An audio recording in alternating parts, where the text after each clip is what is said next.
कि नफरत बुरी है न पालो इसे, कि नफरत बुरी है न पालो इसे, दिल में जो खालीपन है निकालो इसे, न मेरा न तेरा न इसका न उसका, न मेरा न तेरा न इसका न उसका, ये वतन सभी का है संभालो इसे। नमस्कार दोस्तों, my self Gaurav Pathak, motivational speaker and lecturer of maker coaching centre.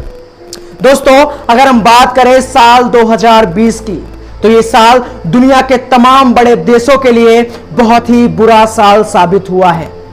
अगर हम बात करें अपने देश भारत की, तो भारत के लिए भी ये साल बहुत ही बुरा साबित हुआ है। कोरोना वायरस अपना इफेक्ट दिखाई रहा है, बल्कि दिन पर दिन अपना इफेक्ट बढ़ाता जा रहा है। वहीं हमारे देश के बॉर्डर पर जो हमारे पड़ोसी देश हैं, वो भी हमारे देश के लिए बहुत बड़ी समस्या बने हुए हैं।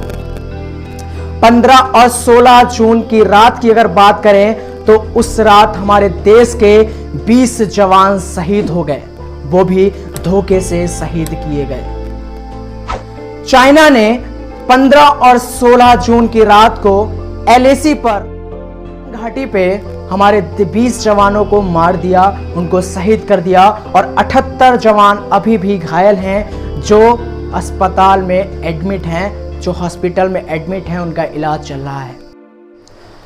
दोस्तों, सन 1996 में भारत और चीन के बीच एक समझौता हुआ था, जिसके तहत भारतीय या चाइनीज कोई भी सैनिक घाटी में जो LAC है उस पे हथियार लेकर नहीं जा सकता।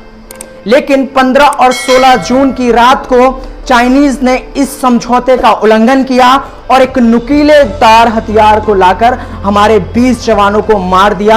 हमारे 20 जवान शहीद हो गए और 78 जवान हमारे घायल हो गए, जिनका अभी भी अस्पताल में इलाज जारी है, जो हॉस्पिटल में एडमिट हैं। दोस्तों, सबसे पहले हम जानते हैं कि LAC क्या है। LAC की फुल फॉर्म क्या है? LAC की फुल फॉर्म है लाइन ऑफ एक्चुअल कंट्रोल, वास्तविक नियंत्रण रेखा।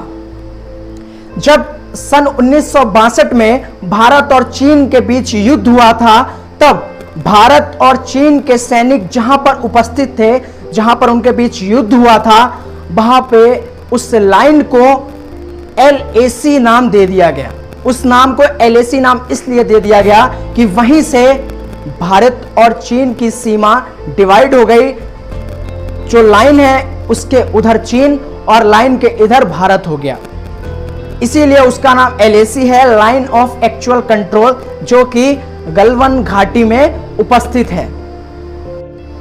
दोस्तों, आइए सबसे पहले हम जान लेते हैं कि किस देश के पास कितनी पावर है, किसके पास कितने वेपन्स हैं, किसके पास कितने लड़ाकू विमान हैं। दोस्तों, अगर हम बात करें युद्धपोत यानी एयरक्राफ्ट की, तो इंडिया के पास एक है और चाइना के पास भी एक है। अगर हम बात करें विमान वाहक युद्धपोत की, तो इंडिया के पास 18 हैं और चाइना के पास 48 हैं। अगर हम बात करें फाइटर जेट्स यानी लड़ाकू युद्धपोत की, तो इंडिया के पास 15 हैं और चाइना के पास 51 हैं। अगर हम बात करें विध्वंसक युद्धपोत यानी डिस्ट्रॉयर्स की, तो इंडिया के पास 10 हैं और चाइना के पास 35 हैं। अगर हम बात करें पनडुब्बियों की, तो पनडुब्बियां इंडिया के पास 14 हैं और चाइना के पास 68 हैं।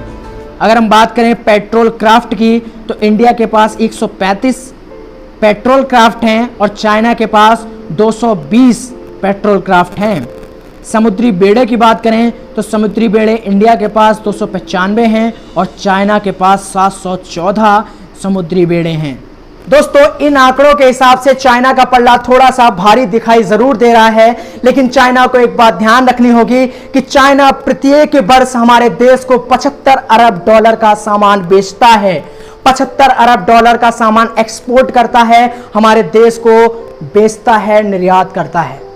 अब हमारे देश के प्रत्येक नागरिक का यह कर्तव्य है कि वो भी एक इंडियन सोल्जर की तरह जिए, एक इंडियन सोल्जर बनकर रहे और चाइनीज वस्तुओं का, चाइनीज चीजों का बहिष्कार करे। दोस्तों, यही टाइम है अपने आप को प्रूफ करने का, अपने आप को साबित करने का, अपने आप को एक सच्चा देशभक्त साबित करने का। खुशनसीब होता है वह जो अपने देश के लिए कुर्बान होता है। खुशनसीब है वो जो अपने देश के लिए कुर्बान होता है, मरकर भी हो जाता है अमर, जो अपने देश की आन बान शान के लिए कुर्बान होता है, अपने देश की आन बान शान के लिए अपनी जान को देता है। दोस्तों इस समय प्रत्येक नागरिक का कर्तव्य है कि वह चाइनीज सामानों का बहिष्कार करे, चाइनीज ऐप्स जो हैं, चाइनीज सॉफ्टवेयर जो हैं, उनका बहिष्कार करे। दोस्तों वैसे भी आप लोग जानते हैं कि चाइनीज माल ज्यादा दिन तक टिकता नहीं। अगर चाइनीज सैनिक हमारे देश के सैनिक से लड़ने आए तो वो ज्यादा दिन तक टिकेंगे नहीं, ज्यादा देर तक टिकेंगे नहीं और मात खाएंगे। और हमारा देश एक ऐसा देश बन चुका है, एक ऐसा शक्तिशाली देश बन चुका है जो दुनिया की किसी भी पावर से टक्कर लेने की एक पावर रखता है अपने पास। इसीलिए दोस्तों अपने आप को पूरी तरीके से मोटिवेट रखिए, अपने ऊपर कंट्रोल करिए और चाइनीज आइटमों का बहिष्कार करिए। Thanks very much for watching this video and always be motivated with Gaurav Pathak. और आपने अगर अभी तक मेरा चैनल सब्सक्राइब नहीं किया है तो प्लीज सब्सक्राइब करिए, बेल आइकन को दबाइए और चैनल को जरूर सब्सक्राइब करिए जिससे आपको सारी लेटेस्ट वीडियो मिले। इसलिए बेल आइकन को भी जरूर प्रेस करिए। Thanks very much.